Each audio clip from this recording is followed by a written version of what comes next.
다섯 번째, 마지막으로 이제 본인을 위해서 기도하시기 바랍니다. 제일 먼저 영적 성장을 위해서 기도할 수 있어야 됩니다.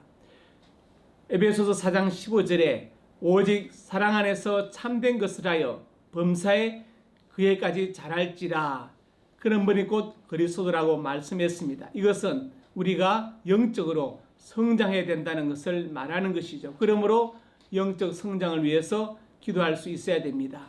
베드로후서 3장 18절에도 우리 주 예수 그리스도의 은혜와 그를 아는 지식에서 자라가라고 말씀했습니다. 두 번째로 하나님의 뜻을 구해야 합니다. 우리는 기도할 때 그냥 내 생각을 쏟아부어 놓는데 하나님께서 어떤 뜻을 가지고 계신지 하나님의 뜻을 우리가 듣는 마음이 우리에게 있어야 됩니다. 사무엘상 1장에 보면 한나가 하나님 앞에 기도하지요. 아들 달라고 기도합니다. 하나님께서 그 기도를 들으시고 응답하신 것을 볼 수 있습니다. 그때 한나는 어떻게 기도했습니까? 하나님의 뜻에 맞추어서 하나님의 뜻을 구한 것을 볼 수 있습니다. 엘리 제사장은 이제 노쇠하였고 두 아들을 통제할 수 없는 지경에 이르렀습니다. 그리고 두 아들은 패역한 아들입니다. 하나님 보실 때 제사장이 필요한데 바로 한나가 아들 주시면 제사장으로 드리겠다고 약속한 것입니다. 즉 한나는 하나님의 뜻을 구하는 기도를 드렸고 이 기도가 응답되었습니다.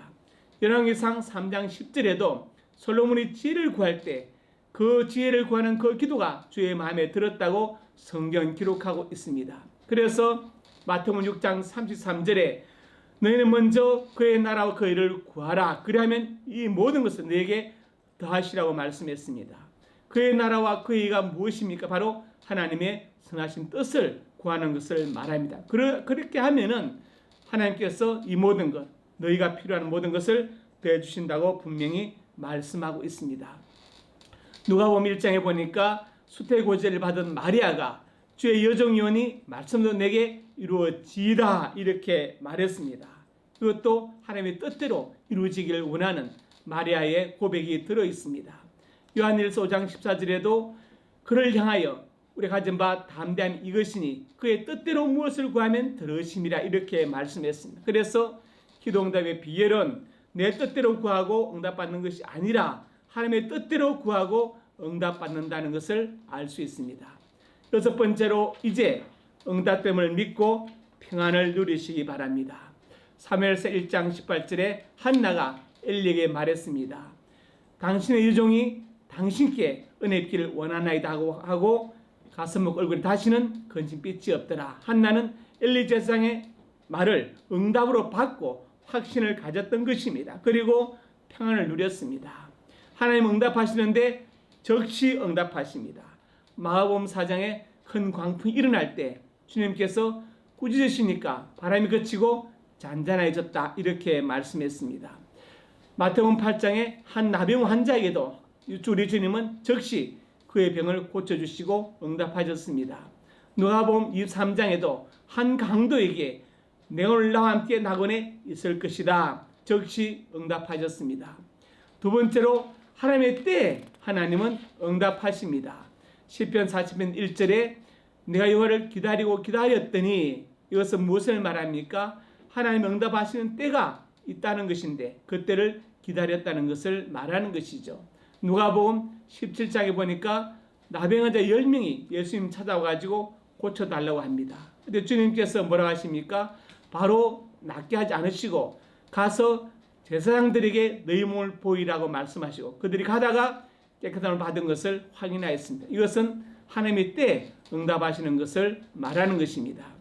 누가복음 18장 7절에 예화를 드시는데 가난한 과부, 억울한 과부의 비유를 들면서 하나님께서 밤낮 부르짖는 택하신 자들의 원한을 풀어주지 아니하시겠느냐고 말씀하셨습니다.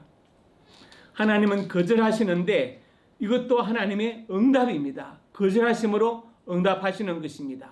신명기 3장에 모세의 기도가 나오는데 모세는 가나안 땅을 들어보기 원했지만 하나님은 응답하시기를 건너가지 못한다고 말씀하십니다. 이것도 하나님의 응답이지요.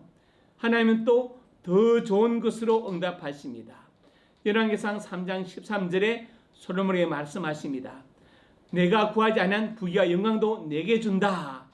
솔로몬이 지혜를 구했던 하나님께서 지혜를 주시고 구하지 않은 부귀와 영광도 내게 준다고 말씀하시죠. 더 좋은 것으로 풍성하게 하나님은 응답하십니다. 사무엘상 2장 21절에 보니까 한나가 아들 사무엘을 하나님께 드렸더니 하나님께서 한나에게 세 아들과 두 딸을 더 주신 것을 볼 수 있습니다. 이것은 하나님께서 풍성하게 응답하신다는 것을 말하는 것이죠. 여러분, 기도 응답의 복을 늘 누릴 수 있기를 여러분에게 서로에게 축복하시길 바랍니다. 여러분, 오늘까지 육주가정, 세가족반, 양육가정 1단계가 끝나고 이제 다음부터는 세가족반, 양육가정 2단계 그리스도의 군사회 이단 분별과 대처법에 대해서 4주간 강의를 하려고 합니다. 오늘날 많은 이단 사이비들이 주변에 있는데 어떻게 분별할 것이고 어떻게 대처할 것인가, 이단 사이비의 특징이 무엇인가, 이것을 살펴보려고 합니다. 본래 이 내용은 저희 양육반 교재 군사반 제9가에 있는 내용을 따로 이렇게 추려서 적은 것인데 많은 도움이 될 것이고 여러분들에게 많은 유익이 있을 것입니다. 여러분 그동안 참으로 수고하셨습니다. 다음 시간에 또 뵙도록 하겠습니다. 감사합니다.